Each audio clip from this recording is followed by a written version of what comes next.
Alrighty, welcome everyone. I'm Teeaboo, and I am here for JoJo's Bizarre Adventure, episode 21. Stone Ocean, episode 21.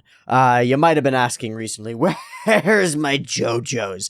And the answer is, I don't know, I kind of messed it up. I think I overcompensated too far in the direction of doing too many things, and then sort of blew my own shit out. So, back to it. It's like the process of returning more effectively to a meditative stillness. It's not so much that you don't get diverted from it, it's that you recognize your diversions and they happen faster.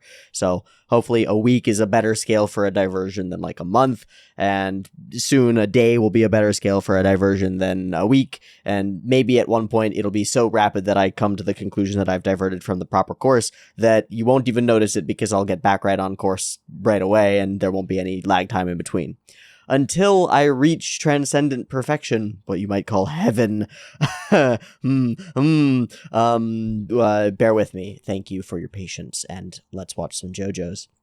So, art, JoJo's, the world, life, the universe, everything, storytelling. What's going on inside my head as we move into the next episode of JoJo's? First off, Foo Fighters versus Whitesnake, the clash of the century, the battle of the bands. Probably long-term, this is bad. Probably this is a really bad thing. It feels like a really good thing because it's huge progress for our whole squad. They get to realize who the main enemy is. And it's been a huge question on Jolene's mind for an age and a day. And now Foo Fighters gets to actually see it. Problem. He's not going to let Foo Fighters go. He's not going to let you go with that information. You're fucking dead, dude. You're fucking dead. So, like, I don't want Foo Fighters to be dead, and Araki knows this, and Araki knows that I suspect that Foo Fighters will be dead, not that I personally, but, like, the reader in general, given this circumstance, some insane shit either some insane shit has to go down, or Foo Fighters dies, or both. Probably both.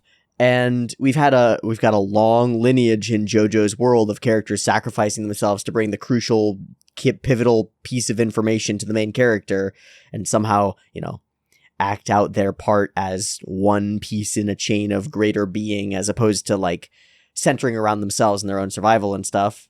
So being selfless, you might say, following up on their promises to each other, their overriding motivations, whatever. I'm not going to count Foo Fighters out at this point. Foo Fighters is a dope stand and a dope user and a dope individual. So maybe there's hope. Maybe there's a chance that Foo Fighters somehow manages, also one of the more resilient creatures that we've had, can easily and literally heal wounds, but also can heal themselves, given enough water and a little bit of time. I mean, they just got their whole plankton colony eviscerated by Zappy Zaps in the electric chair and came back from that just fine. So why, like, maybe they'll be capable of overcoming whatever Whitesnake throws at them. But it's Whitesnake, and he's the disc boy. And so there are some other questions like, well, what happens if disc? And what happens if you disc Foo Fighters? Does that work? It might not. It might. I don't know. Can this information get to Jolene? Because Jolene and Narciso Anasui are chillaxing on a boat in the wetlands, having dealt with the main problem of Mr. I'm an attack stand by putting a frog inside his brain, and that seems to have done the trick.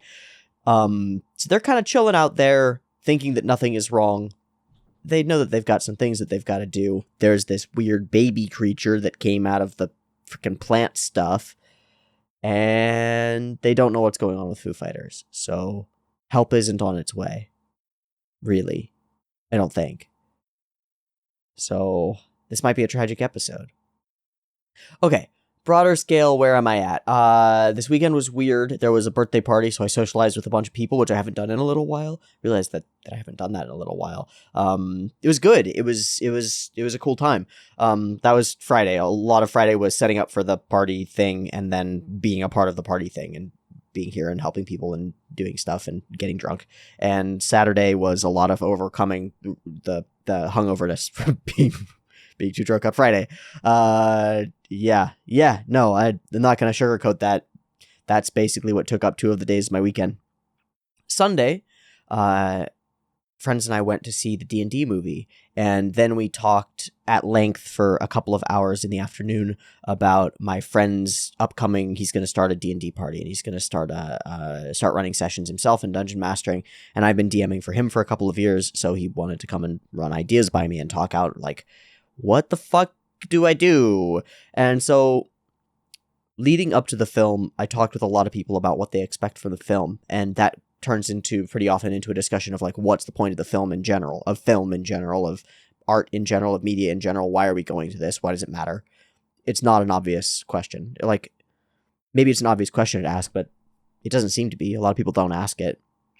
And it doesn't have very obvious answers. It has some, but they don't have much meat to them. They're not fulfilling.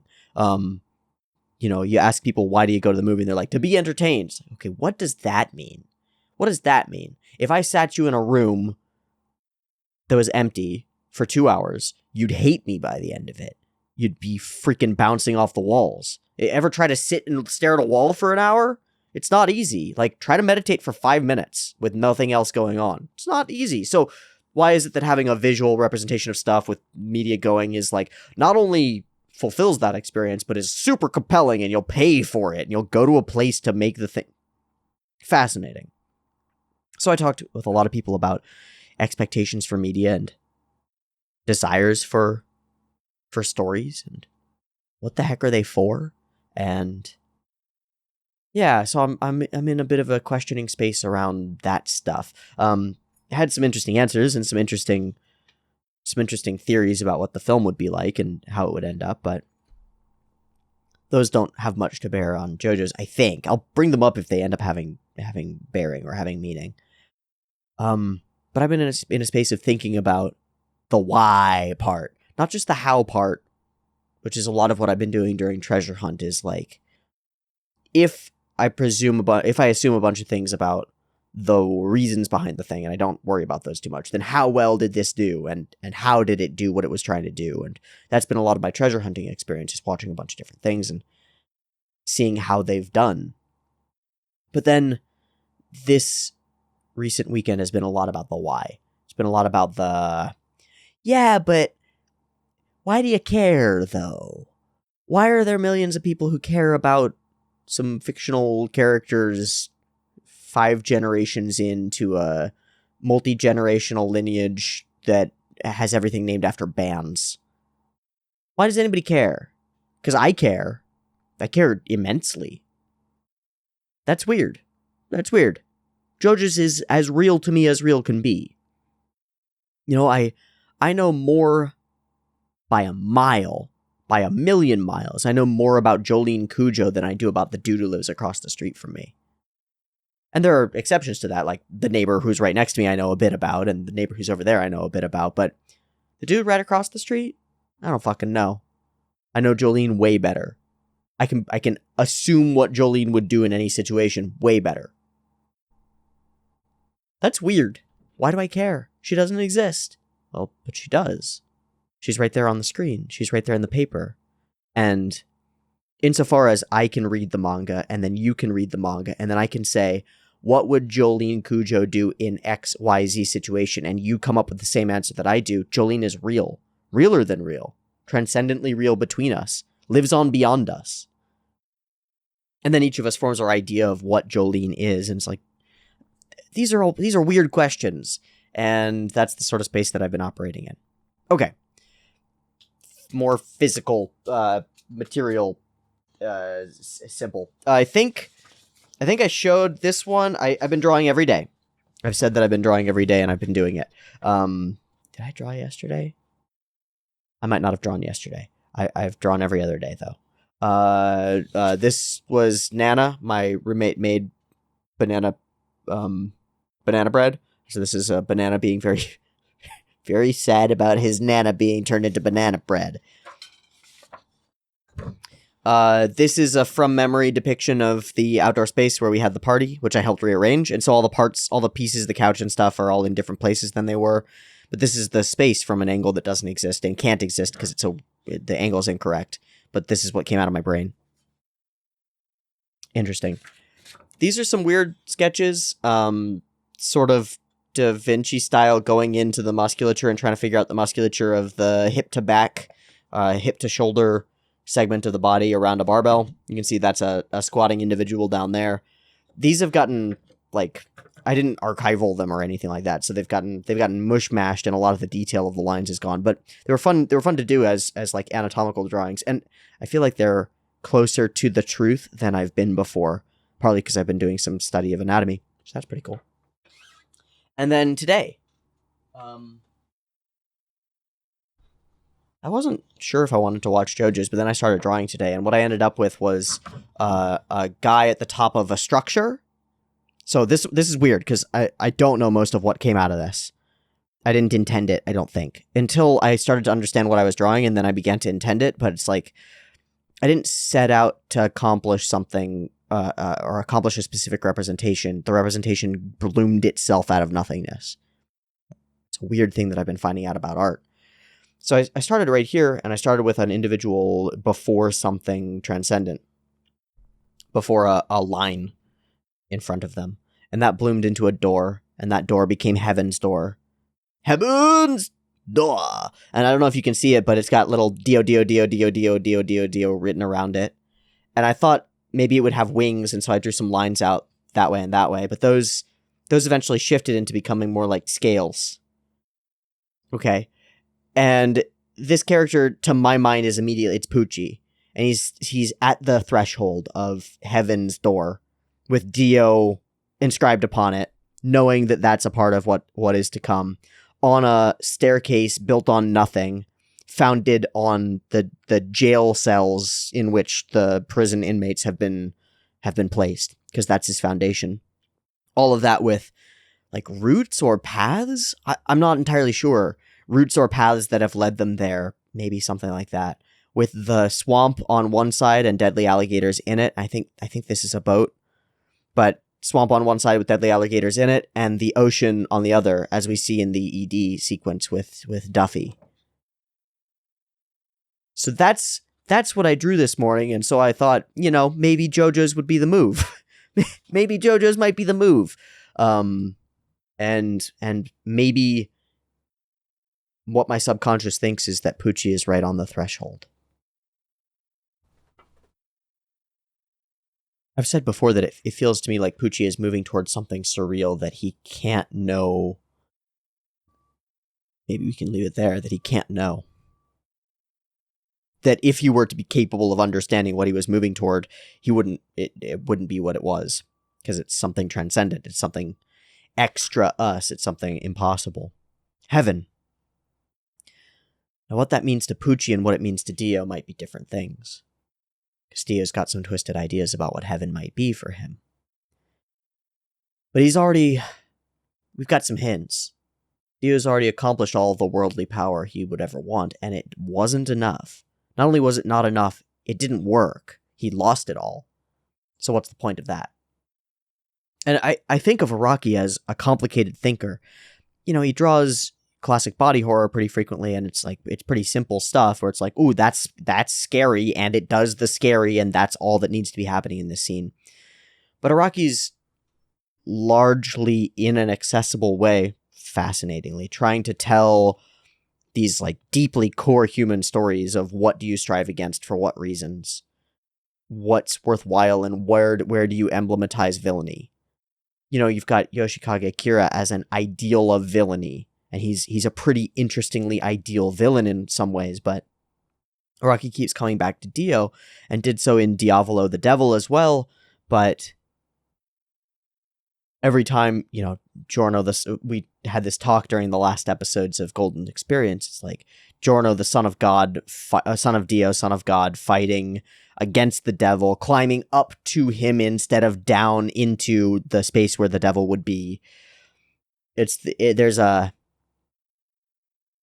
tearing down of the unearthly kingdom of the demonic Diavolo, who is a murderer and a destroyer, and also an exploiter and a user of what's his face, the pink-haired boy.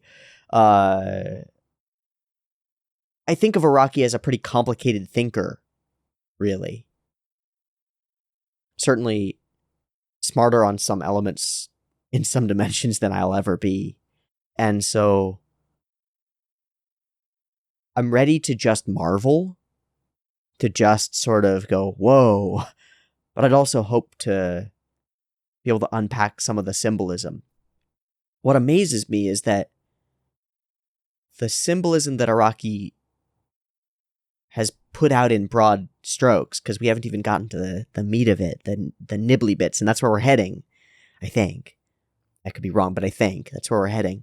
That broad stroke symbolism has given me a framework that in my subconscious generates things like that. And whether or not that has any merit or interest as an art piece, it's a representation of a symbolic landscape of like, there are sides to this thing and there's structure to it, and it's built on people, and it's about the individual, and it's about this doorway and what's beyond it. And now there's this huge question: what is beyond it? What does Pucci even mean? And does he know what he means? When he sits there and he's listening to Handel's Messiah and he's believing in someone else's artistic, magical representation of what might be transcendent and heavenly, does he know what he's doing, or is he just playing along with the eternal game, hoping that he's chosen the right path and that by dedicating himself to it, something good will come of it for him? Or maybe for everyone, maybe he's so grandiose that he believes that it will save the world or something like it, but I don't know. And so, because of the way that it's framed and because of the characters that frame it to us, the story that we've got is both deeply and intrinsically, specifically human. It's the story of a young woman choosing to love her father, despite everything. Choosing to protect what matters to her, despite all of her own beliefs that it doesn't. And it's the story of, not so young, but a young man pursuing something he doesn't understand, without knowing whether it will be a horrible, horrible mistake. Believing firmly all the while that it will open great things to him and others. Araki writes cool stories. They're weird and it's tempting. It's tempting to say that they're simplistic. Because, well, sometimes they don't make that much sense. And sometimes they make a lot of sense. And so they're really easy to consume. And he's really good at writing those, making you miss the part that sneaks in under the surface. Because it's only after incorporating and percolating on some of the basic stories that you start to see how they flesh out the worldview. You start to see how they can alter your perspective or serve as the foundations for all sorts of other stories. Araki writes cool stories. Let's watch some of an Araki story. Stone Ocean 21, that's where we're at. That's what we're going to do. Let's get to it. 2 versions. Picture in the description. Timer on YouTube. Beep beep timer to count you down. Stone Ocean 21. Foo Fighters facing off with Whitesnake in an Amber Lamps. Beep beep timer. I fucked it up and started playing it in English. And the first line is, "Eat this, pal!" And that's all I got through before I insta-paused that shit. Alright, beep beep timer.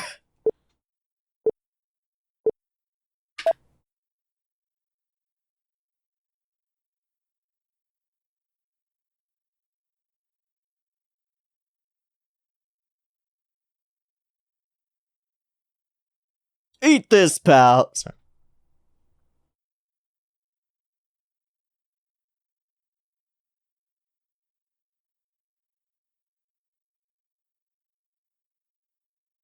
Right, because he saw...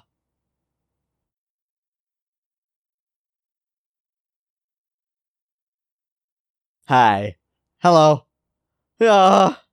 Big way. It can.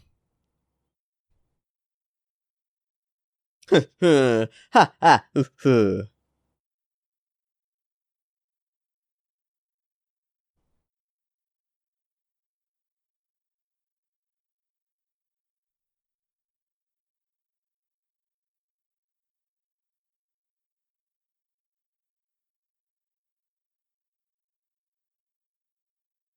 I wonder when we're going to get a different version of this.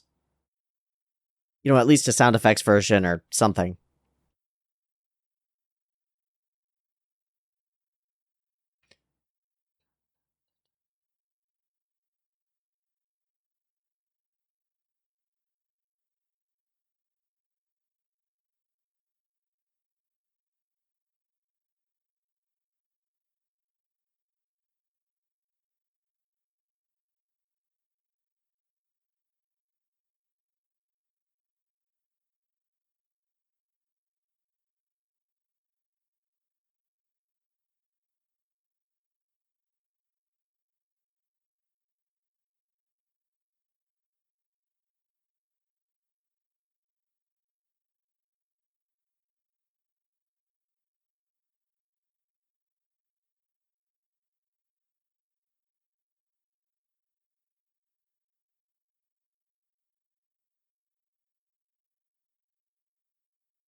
Hmm. Hmm. Hmm. The soul. The intellect. Okay, so... Yeah. I'm scared.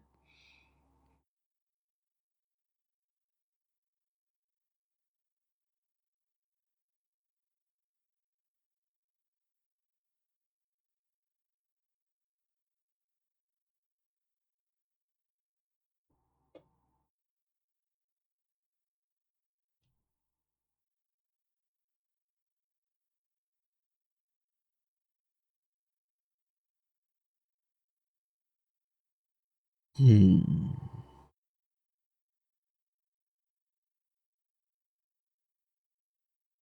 Totally non-sentient. Hmm. I've awoken and there are reasons to be. Yeah, that scares the shit out of me, FF. Gah! Yes, she is. So are you gonna do the same?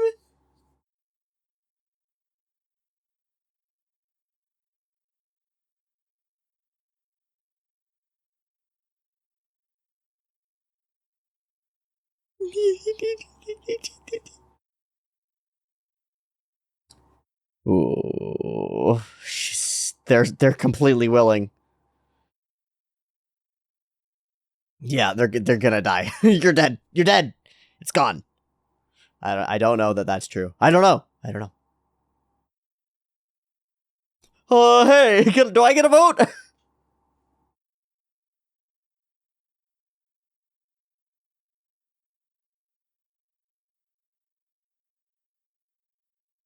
Fuck. Shit. Fuck.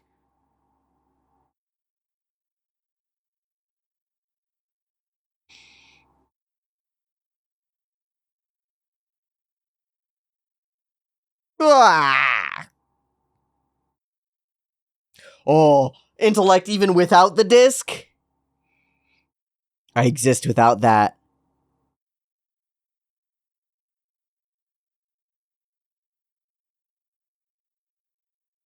Goop. Goop. My body now. Gimme. Oh, shit. Can they steal D&G's memories? From inside? Oh! Oh! The sacrifice! Oh my god, and get the disc out. Whoa, body dropped. Yeah, DNG's gone. Okay. So then they know that something is different. Yeah, but they're just gonna think that oh, nice. Super successful. Where's the baby? Oh. Oh, God, what? Oh, no.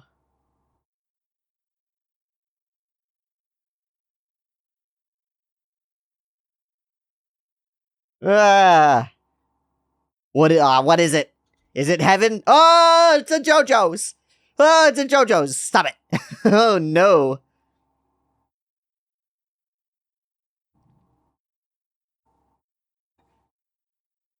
Dude, it's a body for the reawakened god. Oh, no. Mission accomplished. Oop. Oop. Bye. Well, it'll drown. That'll be fine. It's fine. It's fine. It's fine. This is fine.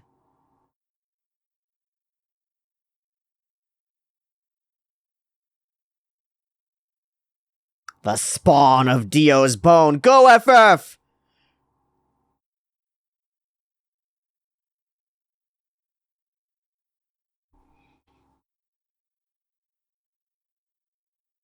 Shit! Wow, has totally changed form. Ah!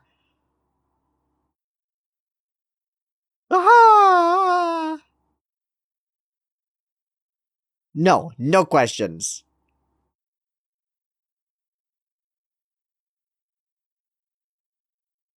So goopy.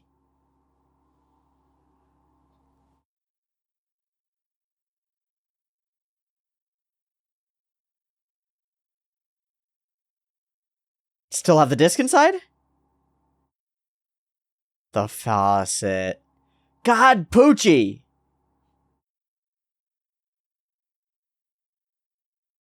Do you want... Did you see it? Did you see it? Was it beautiful? Utsukushikatta ka.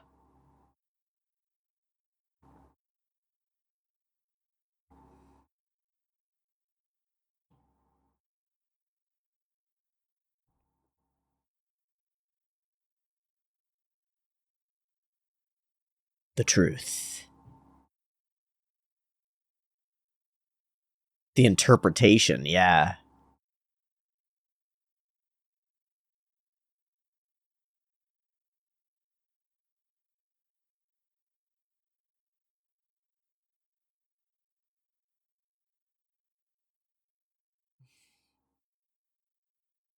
Oh, you're gonna try and make a play, FF?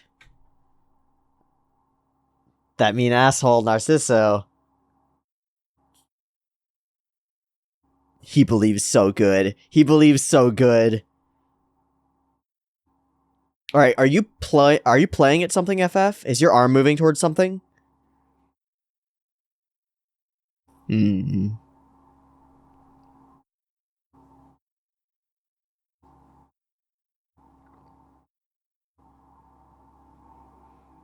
So close to the door, man.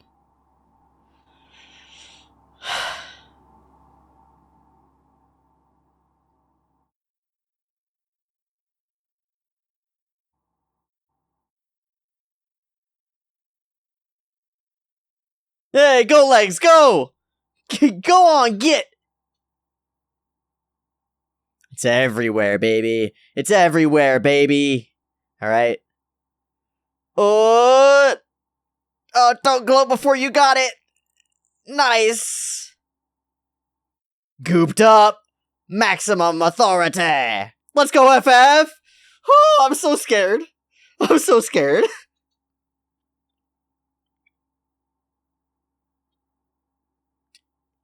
He's so cocky. Fuck.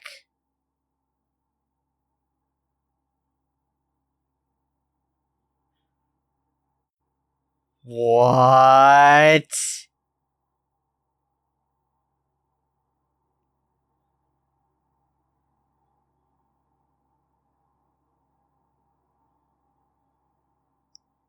What did you do?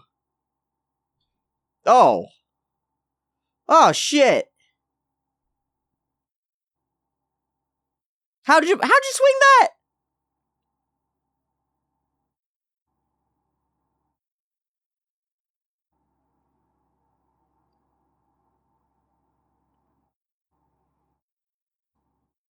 I don't understand the mechanics, but that's fucked up, bro.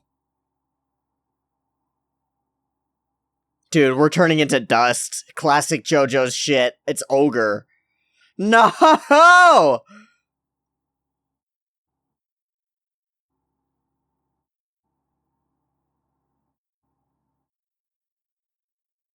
No! Little planktons! No! No, little planktons! There's gotta be enough water somewhere. Fuck! Ah! I'm so sad to be... I don't want to be right. The green baby. What the fuck was that? What the fuck was that? I saw that shit.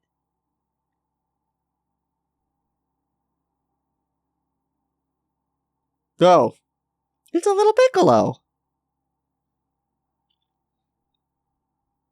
Man, FF ain't dead.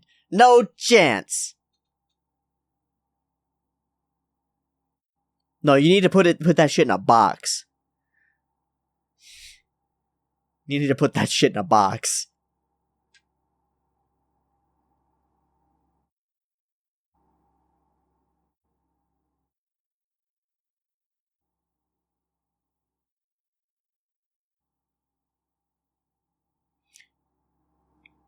Did she just get really small? Whoa! Oh, you're so cute. What the fuck?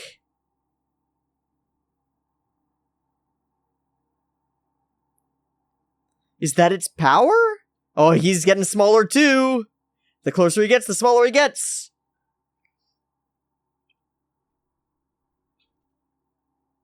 You gotta walk backward toward it.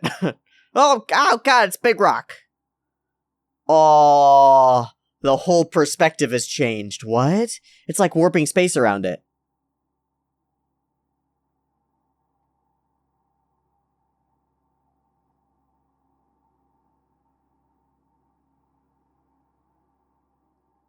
What a hyper weird perspective trick. Uh-huh. Uh-huh. What? You're really small, I can't hear you. Yeah, if you walk backward, does it reverse? It does. What? Yeah, no, totally. I feel... Okay. Oh, are we gonna Achilles and the Tortoise this? Yeah, we're gonna Achilles and the Tortoise this. So we do the impossible, yeah, the paradox.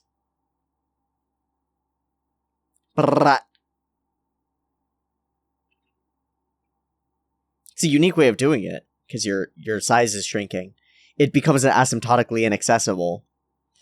Sort of like heaven. I don't know. Can you ever get there? No. No, but of course Achilles overcomes the tortoise. The framing is wrong. But with this, the framing is right. That's cool. Hi! Hey, what's up? He's just staring at you, just being a creepy baby with eyes blown out of plant matter. Okay. Well, then you're just gonna get really tiny.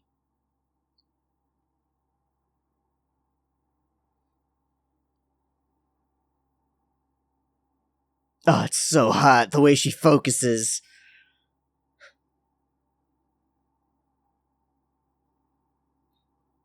Are you gonna run after her and become tiny too? Are we gonna have just adventures of Anasui and Jolene in Tinyland? Ooh. Holy shit, that weed baby is high as fuck. Look at its red ass eyes. The thread gets smaller, man. It's literally impossible. You're gonna untangle your whole self.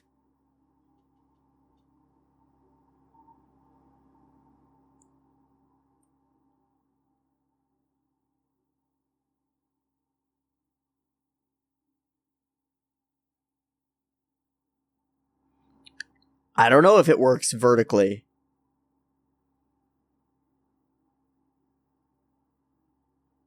Not if you keep getting smaller until you're smaller than strings and fall through reality. Tut!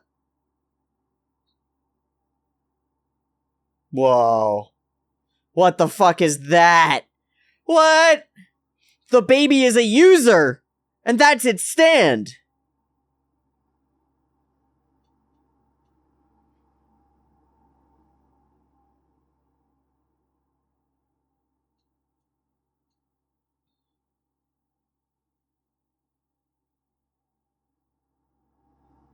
Why does it have rockets on its head?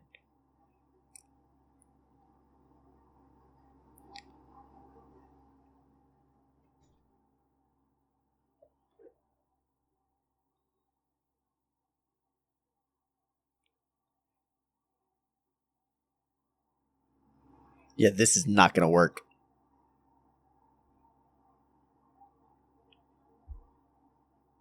Ah!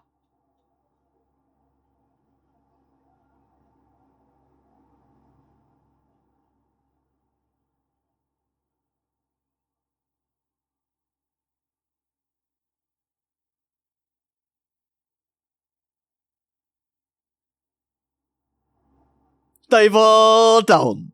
What? Okay. Okay. Ow. Thanks, honestly. Appreciate it. We hit the ground. How big are we? Tiny. We're real small.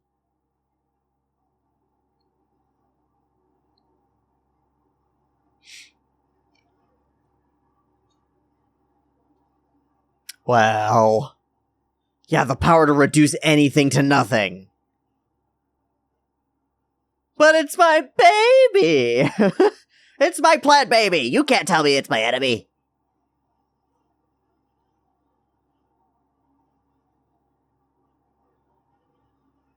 It's a little toy. Well, yeah, what's up with that? Big rock. Big rock! Big rock! How? Why? Reverse, reverse! Yeah, Uno style reverse, reverse. What the fuck? Yo, you gotta kill that fucking thing. Ah! Oh, God.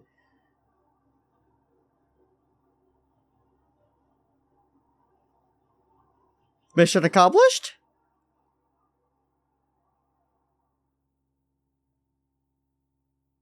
Was that circle the glass bottle that we had before?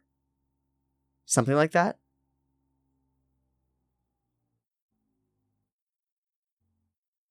We what? We're inside the bottle.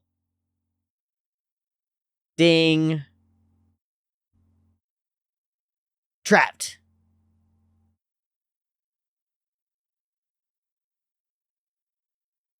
And so that becomes whole. Okay. Well, now you're stuck in here with that fucking thing. Oh, that still seems like such a problem.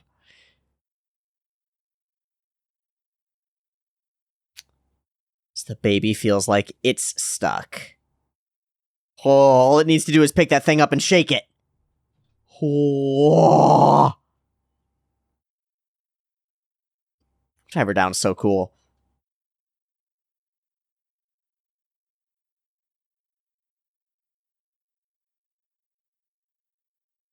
If that just becomes a Klein bottle. I guess it just becomes a Klein bottle and that's what you want.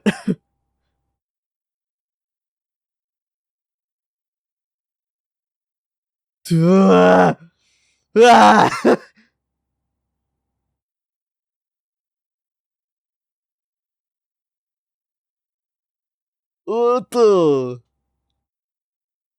Can we dive her down? Bro, your legs. He's gonna just leave me. Don't break it out. It'll let it out. Fuck. Just break me. 2 sacrifices in 1 episode?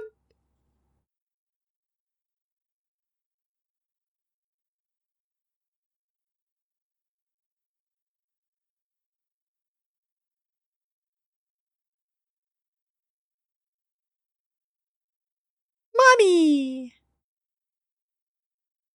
You just got normal sized, right? Whoa.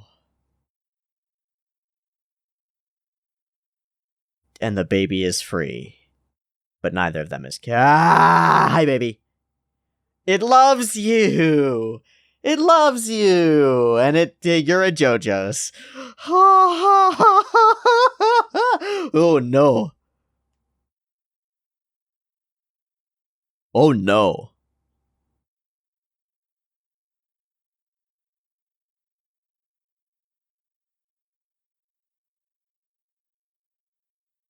Mommy! Yeah, what? I think it's known the Joestar lineage for a long time. No. It's obsessed with them. Yeah, totally evil. I can only sense darkness. I feel you, man. I feel you.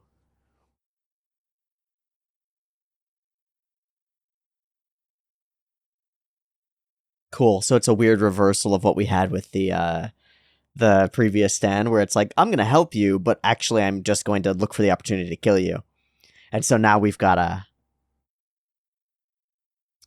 a spooky betrayal thing going on with Honestly, where he sees things from a different perspective. Ooh. So FF is dead, as far as we can tell. We didn't get the thing like FF retired, FF deleted, FF destroyed, or anything like that. We saw the little plankton get evaporated, though. But again, we've seen FF get full electrocuted, so it's like...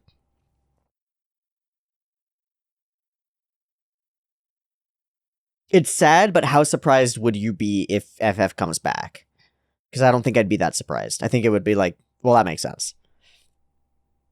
Of course FF is back. Man. But maybe I'm wrong. Maybe FF is fucking dead. So I'm in Schrodinger's grief. It's like, maybe I should grieve for this character and maybe I shouldn't. That's a hard...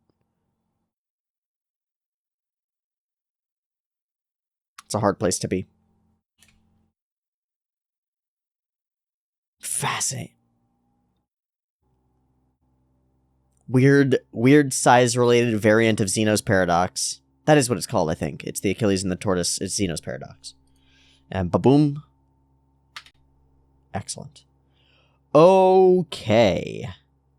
This is some interesting territory in JoJo's. The baby is born.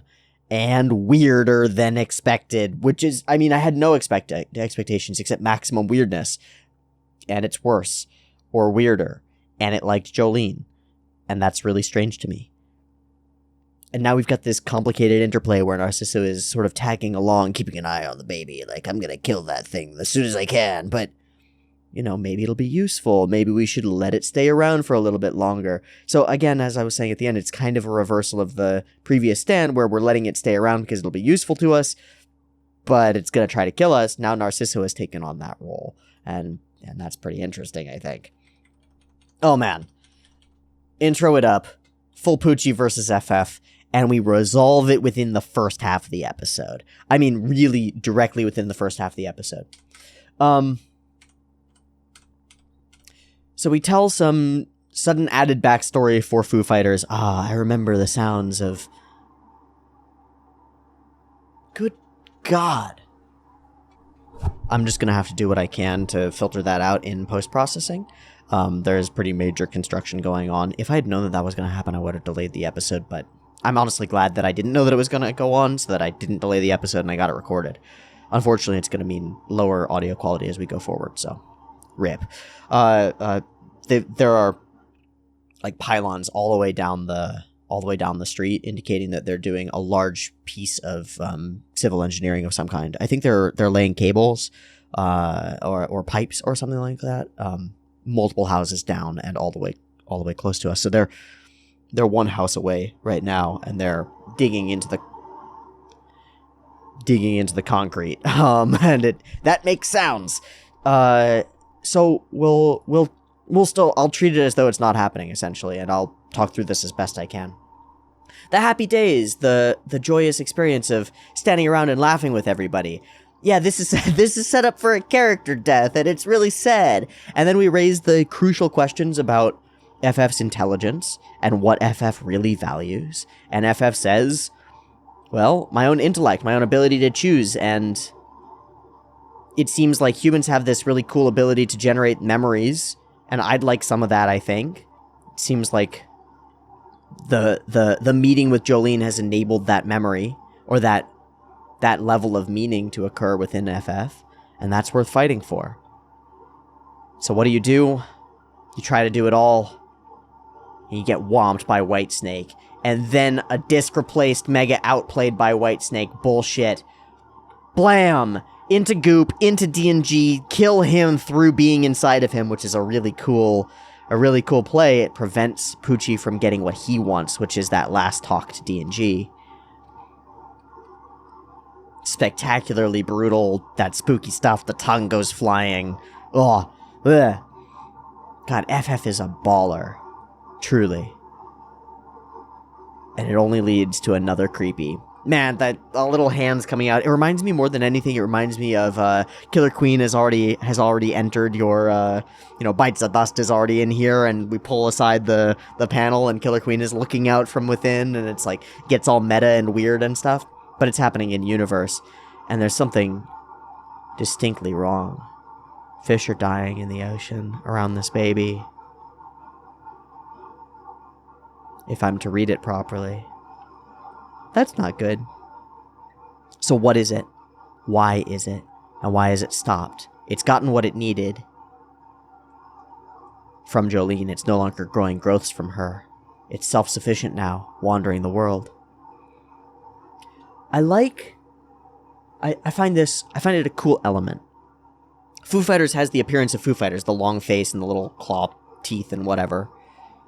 But the material changes, the intellectual or internal changes that have happened to Foo Fighters are now externalized as when Foo Fighters takes its own shape, it takes the shape of, what is the character's name? Atro. Takes Atro's shape. It's like, has gained an identity of its own that is separate from being Plankton, and is like, has embodied that identity partly because of the reflections that it gets from other people, and like, it's able to socialize in that body. At least that's how I read it. Ugh. Whitesnake, hands out of nowhere, straight through your space. Pucci just completely, I know what you're trying to do. You can't outsmart me. I'm already 3 steps ahead. Blam blam, nothing. Blam blam, nothing. But of course, Foo Fighters' greatest ability is the ability to split and be elsewhere at the same time. And Pucci doesn't, there's no fear here. He just wants to know information about the baby. Was it beautiful? Was it everything that I'd hoped for? Creepy motherfucker killing my Atro. Killing what? At least one version of Foo Fighters. Maybe all versions of Foo Fighters. I don't know. Sad. But do I be sad or do I be hopeful? I don't know. It's impossible to defeat it. So that's something cool here as well. It's impossible to defeat it. That will never happen. No one can destroy it. That much I know well. Is, like, I've got a hard line on this. You can't win against it. It's God or something, right? It's, God the Son, at least. Very confident in its power. Uncertain of what changes it'll have on the world and doesn't care. Like true religious fanaticism. The only concern is Jolene causing trouble and losing it. Well, what about convincing it, changing it, altering its path? Not afraid of that. And Jotaro's memory alone is enough to control the birthed creature, and I have Jotaro's memory. We are so close to the end. What did it look like? What was it? Did it grow up real big? Real strong? Was it a good boy? Did it learn its ABCs? Fucking hell.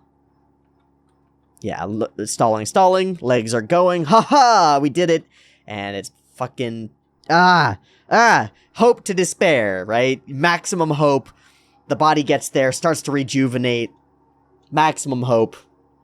Straight to despair. Boiling hot water. No threat. I chose what you're gonna do. You've got nothing. And so it bubble. Toil and trouble. Burning hot water. So, inserted a stand into the dilapidated remains, and somehow that did the... I don't know.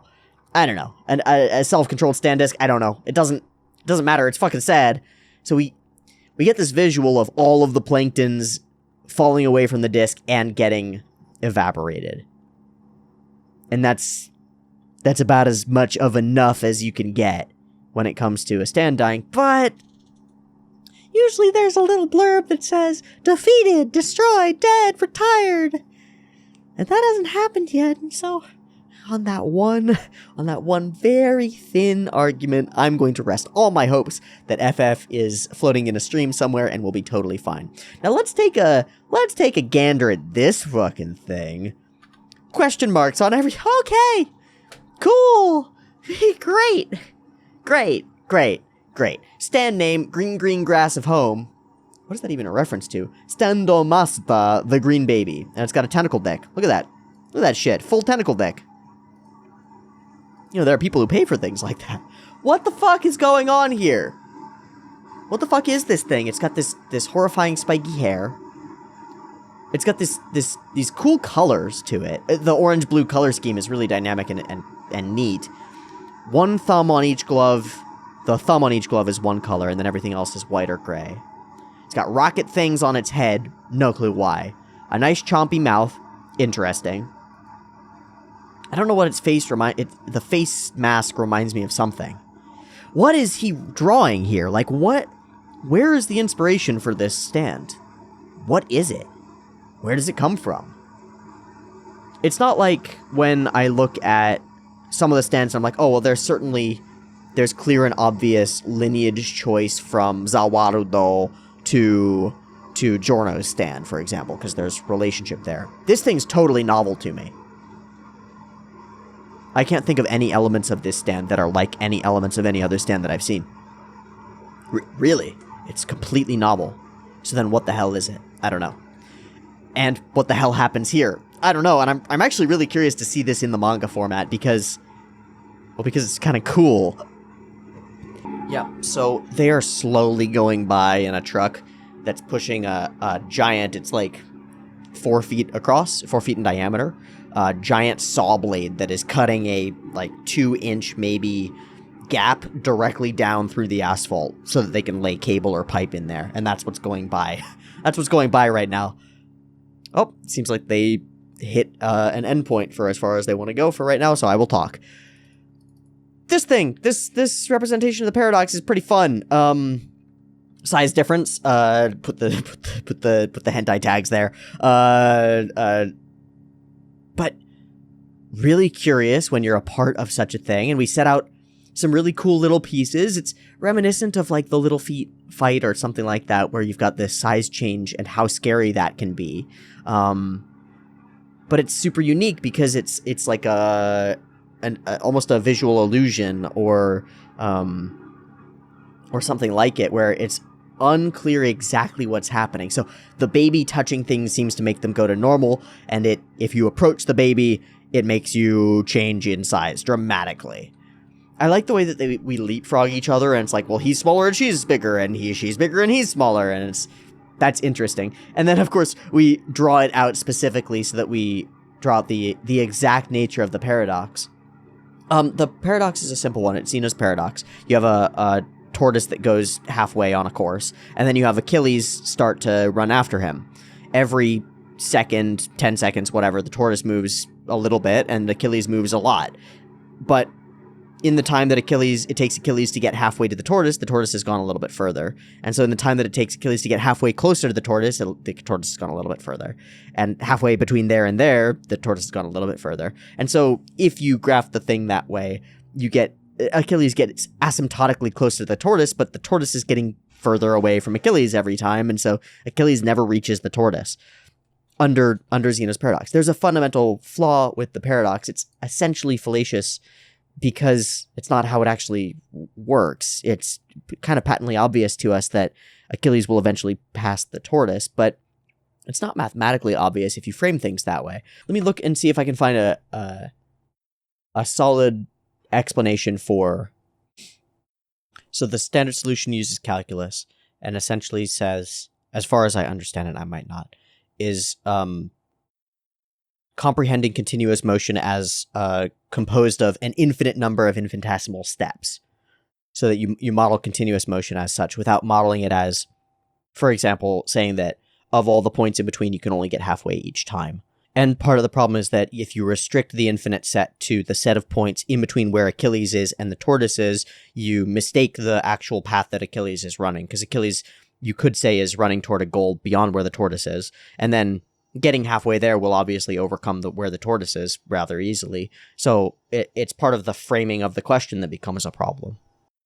Man, there are a lot more interestingly argumentative responses to the paradox than I expected. I thought it was relatively solved. And some would say that it is because you can use calculus to make it happen, but well, it's a little bit more more odd. My familiarity with Zeno's paradox to a large extent is comes from Gödel Escher Bach, an Eternal Golden Brig, Douglas Hofstadter's text, which is a fascinating, how do I even put it? A fascinating attempt in many forms to evaluate what the hell the consciousness thing is. Like this whole thing that we're doing and are a part of and continuing on with, what's that? And why is that? And it uses it as part of an argument combined with the with Gödel's incompleteness theorem to say, like, well, if reaching goals can become an existential problem, like a continuous problem for the framework of goals, doesn't that say something about the way that we frame our goals themselves? And maybe what consciousness does is always optimize itself out of the set of possible solutions that it limits itself by. Like, it tries to define itself, and then having defined itself, it's able to see the boundaries by which it is defined and step outside of those boundaries, and then you need a full reevaluation of the definition of self. Hofstadter's book, Gödel Escher Bach, is fantastic and fascinating. And the pieces of it around Zeno's paradoxes are interesting too. Man, this takes me down an interesting rabbit hole of the physics of the thing, because it seems patently obvious that it should be solved, and to some extent it is, but it's less solved than I understood, and more interesting in its solutions than I understood. So I'm going to have to spend more time looking into that. Okay. Interesting. Araki always does this shit. He introduces a concept that seems obvious on the face of it. Like, oh, I understand what Araki means here. And then like a year later, I'm like, oh wait, I didn't understand what Araki meant there at all. Interesting. It's one of the things about great, or at least interesting art, is that it seems to have meaning way beyond what you expect it to have, or even what you can experience on one pass of it, or maybe even what you can experience on one like time segment of having it incorporated into your brain. You know, an hour ago, I had none of Araki's ideas of this episode incorporated in my brain. I had some predictions about what it might be, and some of those are kind of accurate, and some of them might not be, and I'm unclear, and yada yada. But now it's inside my brain, and my whole perspective on all of reality has shifted infinitesimally, just a tiny bit, just a little bit different. But now I'm going to apply all of the ideas that Araki has presented to me, insofar as I can understand them, to everything else that I experienced in my entire life. So there's some potency there. There's some power there. God, the fucking baby turning around and just looking at you. Goo goo gaga, motherfucker. Go fucking ga. All right. Man, they are beat up. She's got one gummed up eye. She just decides to run for it. Run for it, Jolene, go! And he's like, Narciso just keeps falling deeper in love with Jolene, to the point where we sort of lampshade or foreshadow that Narciso would be down to sacrifice self for her, given the bottle roll. Hubba, touch the bottle, and that's the trick.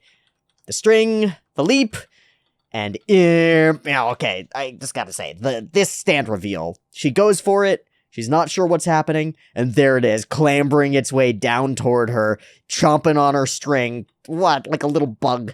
Ugh. It's so weird looking. It's so interesting. It's so interesting. And we get this size differential and power differential as they shift in size, and it becomes stronger and stronger. Yeah, capturing it's not going to work. Fighting it's not going to work. It's just defeating you in every possible way until Narciso hits it with the Diva down and manages to get some work done. I kind of wish we spent more time in Smallville, because that shit's kind of fun. But we do get a couple of scenes of some overly gigantic stands really coming after you. Rawr! And that's kind of fun too. So it does what it needs to.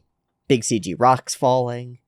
Very enjoyable. And I like this. So we see the dome and, in the reaction, it's like, well, is that the glass bottle? Is this some play by Narciso? And indeed it is. So there's like just enough there to guess off of, but it's not enough to spoil the story for itself. It just hits this really, really fun flow of storytelling that feels really cool. And then, so I find this interesting in its own way. He moves the neck of the bottle around so that it inserts into itself and then through, enabling them to get out.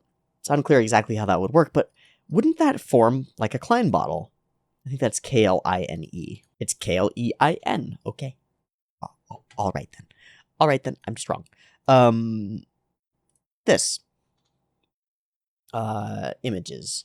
Klein bottle. It's a Klein bottle. It's a bottle that goes through itself. So stuff is endlessly trapped inside of it, but also not, because it's all one thing, right? It's a shape. It's got no volume technically because it doesn't have an inside or an outside. It's like a Mobius strip turned into a bottle.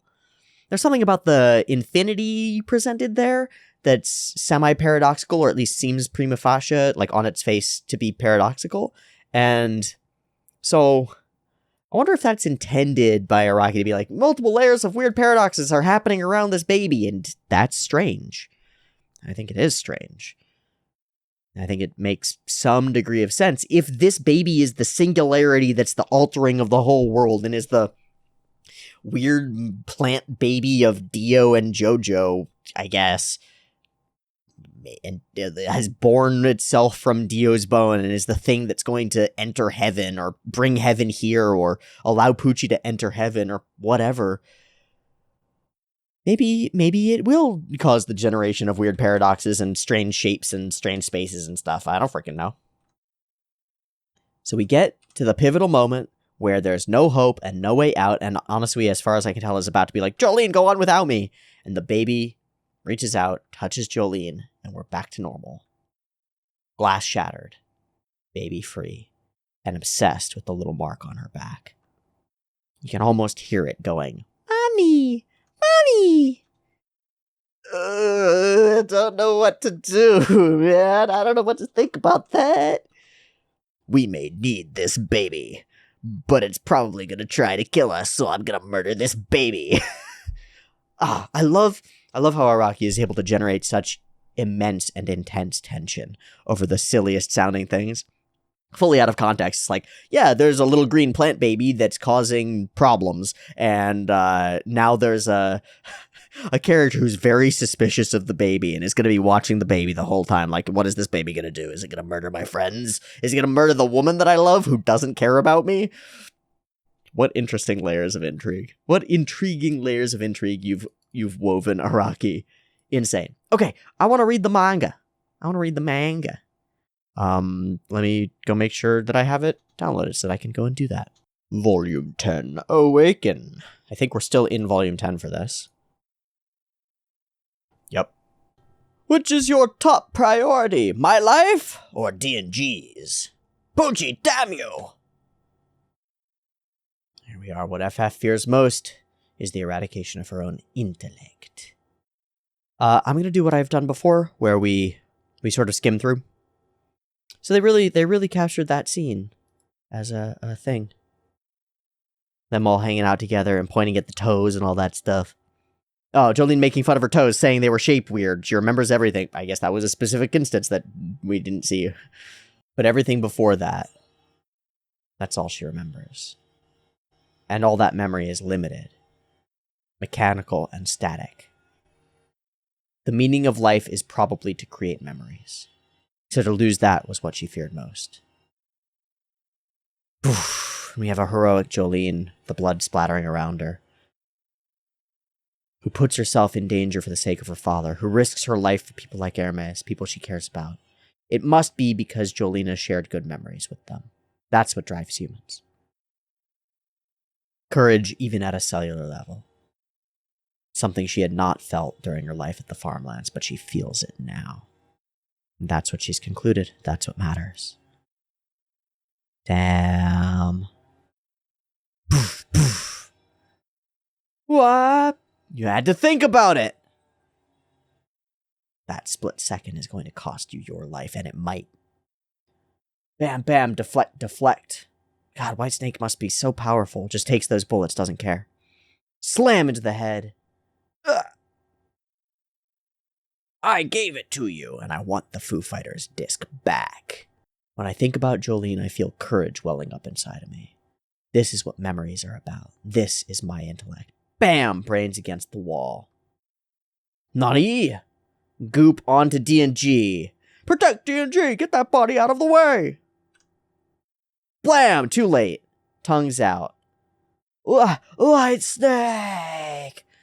Her bodily fluids went inside him. Splat. Splat. Now I won't be able to question D&G about Dio's bone. You must read Foo Fighters' memory disc. I have to tell Jolene who Whitesnake really is. I have to tell her that it's Poochie. But I won't be able to use that body anymore. I need water. Disappears.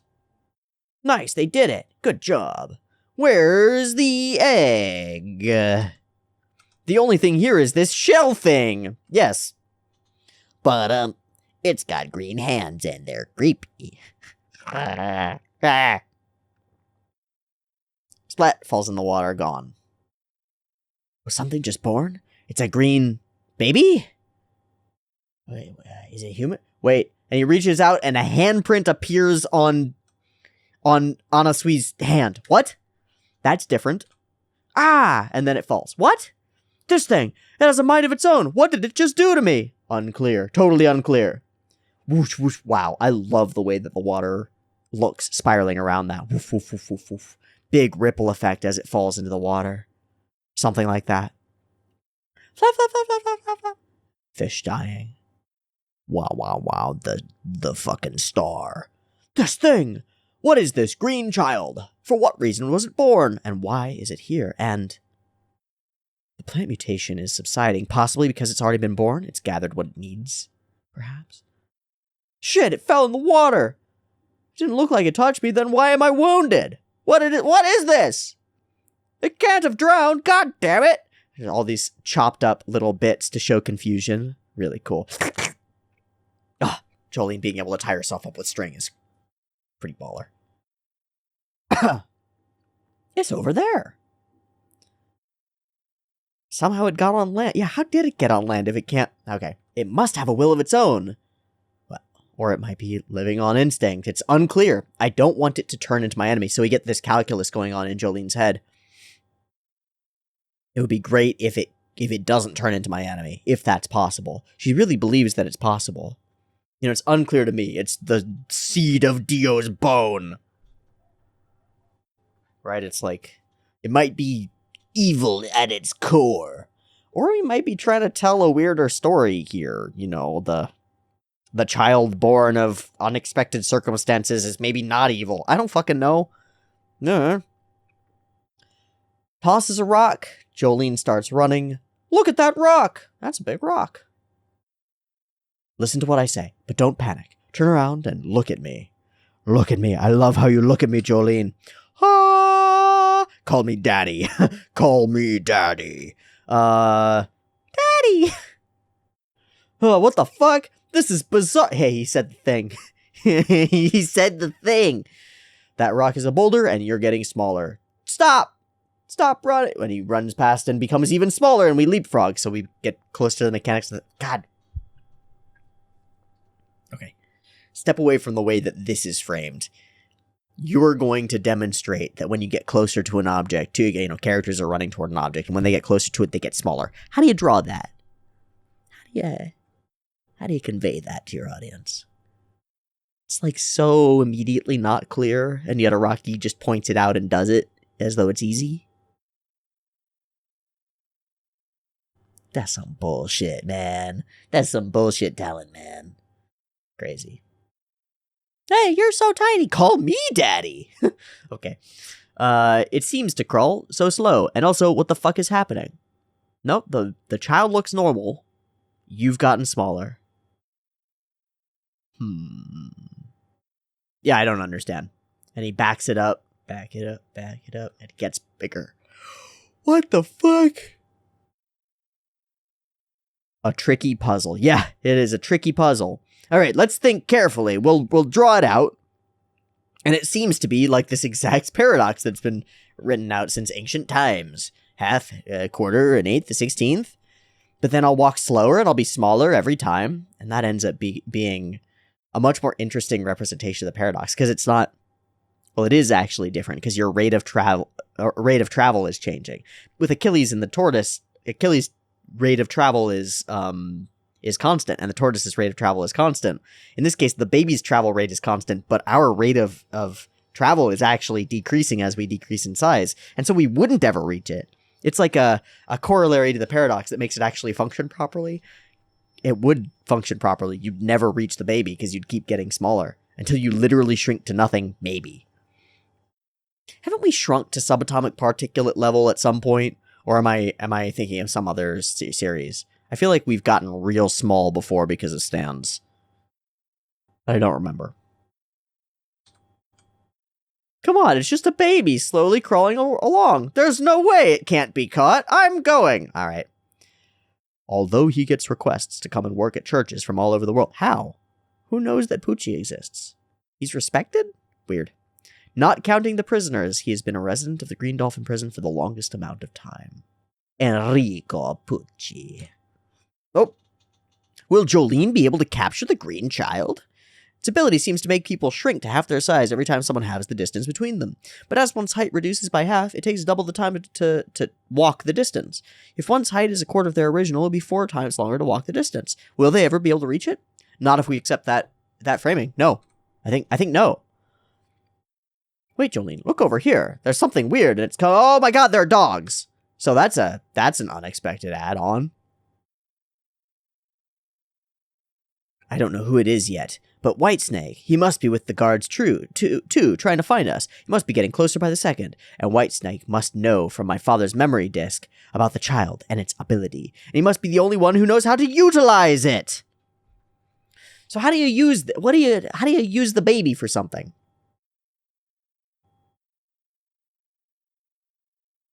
Well, things that move toward it get smaller. Things that move away from it get bigger. I mean, it produces material and interesting changes in the properties of matter around it. Or maybe the properties of conscious individuals around it. It's unclear because it seems to only affect people. But then it affects rocks and stuff. I don't fucking know. I don't know. How do you use this? Do you put the baby on a pedestal and then you have everybody walk toward the baby until they turn into tiny people? And that's heaven? Like, what? That doesn't track. That doesn't seem to be it. I can't let this child slip away.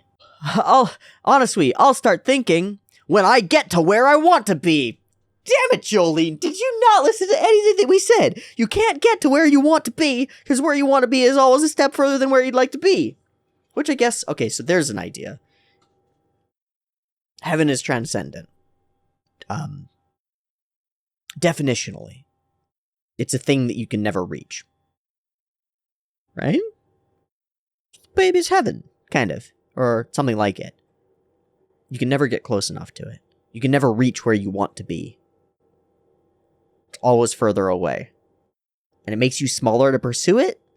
I don't fucking know. I think I'm getting too far into the weeds. You know who else is in the weeds? Nice segue. Jolene, because she's tiny and the weeds are big. And Honestly just goes, so hot the way she can concentrate on something. Her focus is what makes her beauty shine. One day I'll make her look at me with that acute concentration. Dun dun dun dun dun dun dun. He's running and running. It's getting further away. I'll use my string. And it doesn't work because the string gets smaller. Man, he manages to draw that shit. And she unravels herself. Just a little more. And it can't be. The string gets smaller and smaller by half and half and half of that half and half and half. You've reached your limit. Pull back your string. Now there's absolute proof that reaching the child is an impossibility. But there has to be an end. It's right in front of us. I won't believe it. So she tries to go a different perspective. Eventually, I'll fall and hit the ground because there's an end point. Everything that goes up must come down, so Newtonian physics, we add to it. I see, if the ground really is the end point, she might be able to do it, but if she jumps and never reaches the ground, how will she get back up? How far would she fall? She might fall forever. If she's smaller at always, then the ground is always further. Well, I guess she's still falling at the rate. No, because air... Oh, that becomes more complicated. Does she just become adrift as, like, smaller than the smallest of particles? I think at a certain point, you become small enough to slip through space-time as we know it. Like, general relativity as we understand it starts to break down at the quark level and lower. It stops making sense. So you just become small enough that you slip through reality, sort of between the gaps of what exists. If we're in any way right about any of our mathematical framings for the way that reality works, which I don't know. I've already demonstrated in this video that I don't know math that well, or physics. So, it's an interesting thing to think about. At least it's fucking fascinating. And Araki just thinks about this shit. Oh, and the art is spectacular. This dark Jolene with the baby in focus and all the speed lines moving toward it. Run! Jump, Jolene! Go! I can almost get it! But then something external is pulling on the string, so we don't get to find out. The string that I just released. In case I kept on falling without reaching the child, it's heavy. Tug, tug, tug, tug, tug, tug, tug, tug. Num, num, num, num, num. What the fuck is that thing? What is that? It's like a character out of a totally different manga. It's like a My Hero Academia character. I don't know why it feels that way to me. Something about it does, though. Is this that green child stand? Is this what it looks like? I don't know. It's so weird. Shit, am I gonna land? It looks so close. And this guy's getting bigger and bigger. Chomp. Ow! I'll never be able to hit the ground. No way, that can't be, it's not possible. Even its power is multiplying? Yeah, what if the size and scale and power that is you disappears? I don't fucking know. Okay, so we get some useful information now. Green baby. The green child. In order for Pucci to obtain the power to go to heaven, Dio's bone mutated the 38 prisoners in the punishment ward into plants. From the plants, this baby was born. Thanks. That tells me so much. Maybe it tells me the whole thing, and I'm just too dumb or seeing it from the wrong perspective to understand. Maybe it makes perfect sense. Just to trap me in this eternal fall. Oh, there's the netting. The netter webbing. Wow, that's a cool frame. The emotion on Jolene's face is really cool. And in the anime, the webbing is sort of pretty even, as we've seen before. But here, it's like, it's haphazard. It's tied together with bits and pieces that aren't, like, well structured or thought out. It's a desperate last gasp. I have to catch this thing. If I can trap it, the child will be caught as well. And it gets bigger as it gets close to me. So you can't get it, punches at it, can't get it, grips her, oh yeah, so we show this directly, grips her leg, and her whole leg becomes, like, not just crunched or destroyed, but, like, the life sucked out of it or something. That's bad. I'm shriveling up, my body, it's trying to erase my body. This stand is the end point, it's the 0 point. There's something. This stand is the end point, the end of all things. Well, that's part of heaven. It's a singularity. It's at the point where, well, it's like at the point where the fundamental laws of physics break down. At the event horizon of a black hole, at all of these points, it's the end. And then what's beyond that is a genuine question. So, well, there's another thing that we deal with in our everyday life to some extent that's just like that too, where there's an endpoint where all things come to a conclusion and there is presumably existence after it. I mean, presumably you might stop, but the thing that you're a part of, the bigger thing, the, like, existence thing seems to go on. There's this point of no knowledge beyond this gateway. That's death. So this thing is the endpoint of Zeno's paradox, is the thing you strive for and never reach. And then upon reaching it, it is the endpoint. It's the point of change and traversal. I don't know. Interesting. And all of this, I don't expect these more metaphysical ideas to be resolved anytime soon. I think that they're the foundation stones for whatever metaphysical intrigue we're going to get as we move closer to fighting Pucci and closer to figuring out what the resurrection of Dio and the heaven idea is. These are the building blocks of that. So trying to evaluate them as they come in is kind of futile because they're not going to make sense until they're seen in broader context. But it's also, it feels important and fun because, well, they're going to make more sense when we see them in broader context, maybe. And we'll be able to be like, oh, we were totally wrong about this, and this means that, and, you know. Fucking Diver Down saves the day again. Again, it's been like 5 things in a row where Diver Down has repeatedly saved the day, for real. The shoe, no! Alright, we'll never be able to catch this thing. Don't know why it was born with that ability, but it's definitely our enemy. That child is definitely our enemy, and we get this frame on the left where Jolene, one-footed, and maybe with a still shattered leg, it's unclear, looks up at Anasui, uncertain of what he's saying, it seems. Just playing around, poking at stuff, tossing the shoe off. Nunny? Come on, Jolene. We have to get back on the boat. We can't stay this small. I can't let it run free. If it's truly invincible, then I can't let Whitesnake get to it. Well, how could he get to it? He'll only get halfway. Right? I don't know. The stand is coming for us, and it's getting bigger and bigger by the second. We have to return to our normal size. It tosses rocks, and those begin to fall as giant rocks. Is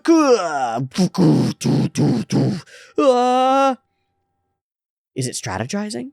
If it throws a rock our way, it gets bigger and bigger. It's using its knowledge to move its stand. We have to get out of here. Rocks tumble, tumble, tumble. It's throwing the rocks higher up. Nice. Clawing at the ground. Big guy. Loom. I can't make it. My fingers. Hold on, Jolene. It's true, we'll never be able to capture that kid, but... And there's no moment where we're showing the glass behind that I see, at least. Now we've managed to capture its stand. Wait, what? Good, it's shrinking down to a good size. Now we can catch it. The child was attracted to your boot, so it picked up the boot. Dink. Dink. Dink, dink. Nunny? Can you see it now? We've been running towards this whole time. I rolled the glass bottle over to where the child was. A risky test to see if the child was intelligent enough, but it was both intelligent and curious, and it picked up the bottle. Therefore, the bottle stayed at its normal size. We were able to get into the bottle. We're all inside the bottle right now, and we've trapped the kid's stand. Oh, there it is. Okay, the green child, all question marks. Every time you reduce the... Okay, so that is just the ability of the stand. Everything about it is pretty much unknown. Great. Good. Now that I've got the kid's stand trapped in this bottle, I'm going to go ahead and kill it. It might be necessary later on, but I can only see it eventually growing to become your enemy. I can only sense endless evil from this child's ability. Yeah, now we're stuck. We're at the bottom of the bottle, and it's going to kill us. How are we going to get out of here? Oh, it's so big looking. Man, you managed to get the size and scale of it right. It feels so loomy and big. That's so cool. Wow. Diver down. I've already phased Diver down into the walls of this bottle, and I'll move it all around. God, how do you draw that? Hell, how do you draw a bottle normally? Then you're gonna draw a bottle shaping and warping itself into a different direction. Okay. Yeah, okay, Araki. Yeah, fuck you, man. The neck of the bottle is sliding over. We're getting out, Jolene, run! Crunch, and we're out. Pow! Pop! Just barely. Diver down, put the cap back on the bottle. Now we've caught it. The stand user, too. You good? I'm stuck. Where? It can't know how to open bottles yet. Pop. Shit, it opened the bottle. Okay, even if it did, it lacks the strength. A baby doesn't have that kind of power. Well, it might. It fucking might. You definitely want to childproof that fucking thing. First, I have to return to my normal size. Then I'm going to crush that bottle along with the stand. Jolene, it's better if we dispose of that thing now. Whoa, whoa, whoa, whoa. It's like spinning super fast. Oh, yeah, it's rolling toward them, right. No, we can't go back in the child's direction. If it manages to get in front of us, we'll start becoming smaller again, yep. Bam, bam, bam, bam, bam. Crunch. Oh, we really crunch Anasui's legs. That's what you get for wearing thigh highs, bro. That's what happens. You're gonna get crunched up. Oh, man. Blam, blam, bam, bam, bam, bam, bam. Fuck, that's cool. I mean, it's, how many attack rushes have we seen in JoJo's? Hundreds. Still, every time I see one, it's interesting. Momentum in one frame. Not only in 2 dimensions. Fully 4 dimensions folded into 2. Space. 3-dimensional space folded into 2 dimensions. And then across time to demonstrate motion. All folded into 2 dimensions. Into one drawing. Back and forth. Jolene, don't destroy the bottle. But I can't let you be crushed. Did the child calculate this? Did it know this would happen? Don't do it, Jolene. Dink. Bink, bink. Pah. We're sized up. All saved. The baby is free. The stand is free.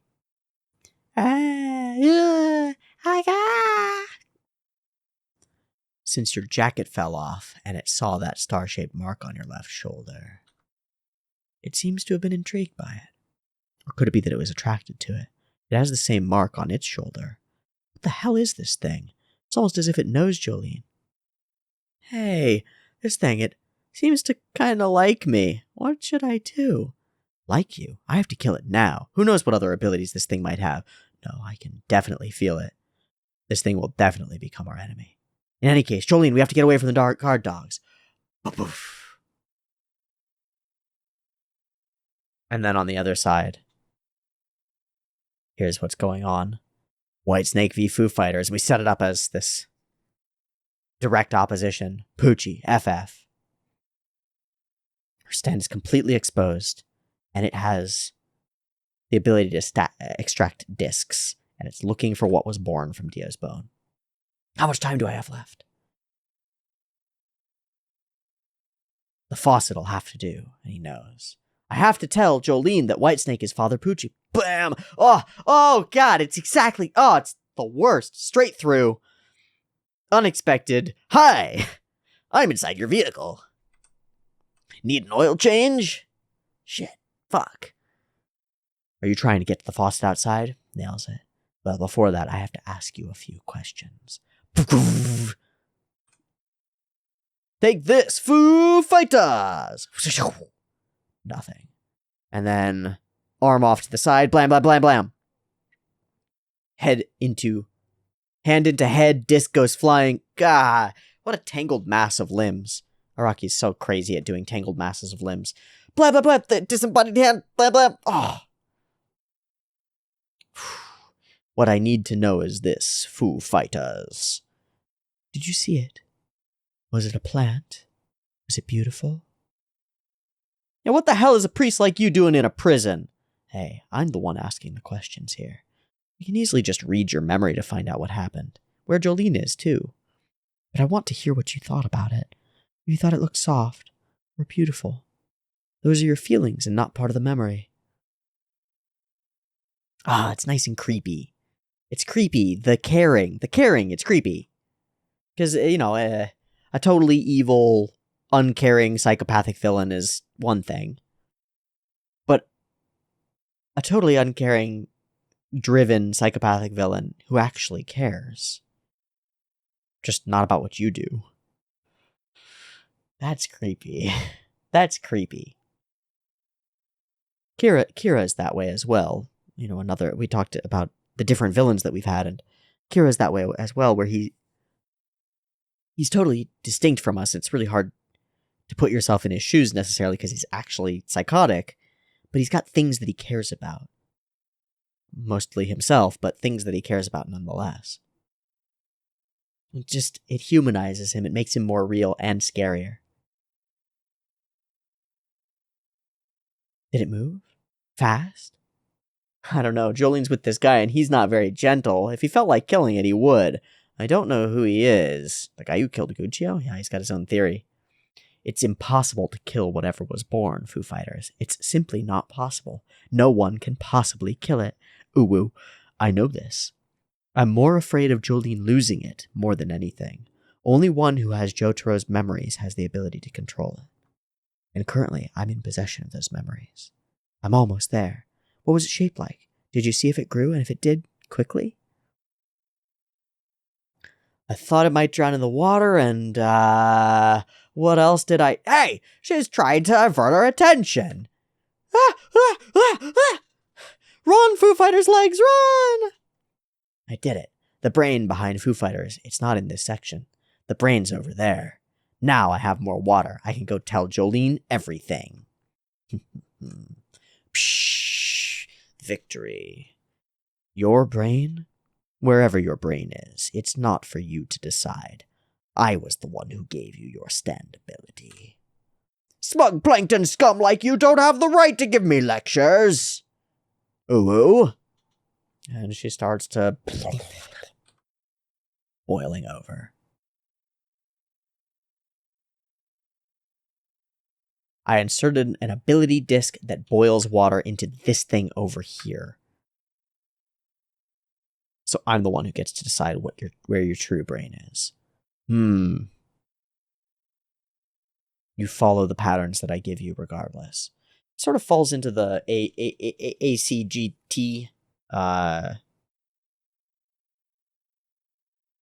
DNA coding, right? It's like, well, your intellect is one thing, but your instinct is another. And then beyond that, your structure, your physical encoding is another thing that you can't argue with, really. You can try. It won't go well for you. That might change as we move more toward gene editing technologies, which are fascinating and truly open the future to us.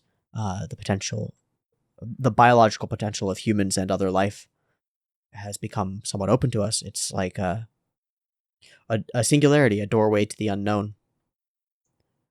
In this case, Whitesnake, who embodies that, gets to decide, not you, gets to decide what you do.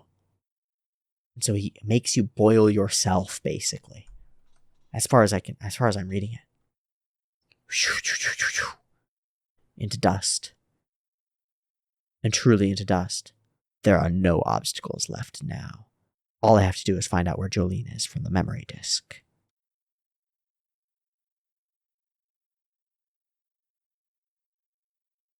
That's the end of the volume.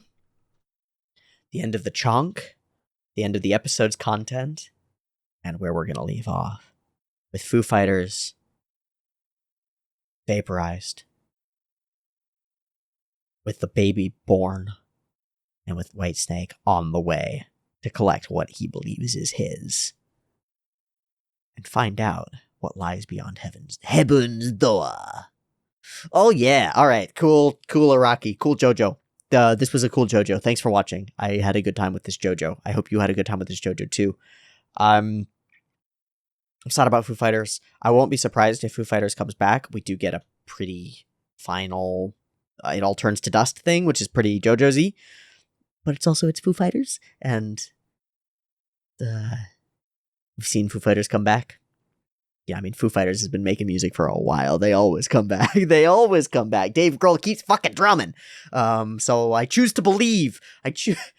There goes my hero. Watch her as she turns into dust, and that's bad. Okay. Don't know what the green baby is. Don't know what the green baby's stand is. Feels like there's a piece to click in there. Well, it's the memory disk, right? He says it himself. And then we'll find out where this story's going. Things are definitely heating up. And we're checking off boxes for core characters, injuring them or removing them from the story in a way that narrows it down to something final. exciting and terrifying in near equal proportions. A cool chunk of JoJo's. Thanks for watching. We'll leave off there. I'll see you next week for more JoJo's, and I will record JoJo's next week. Yes. Again, thank you. Peace.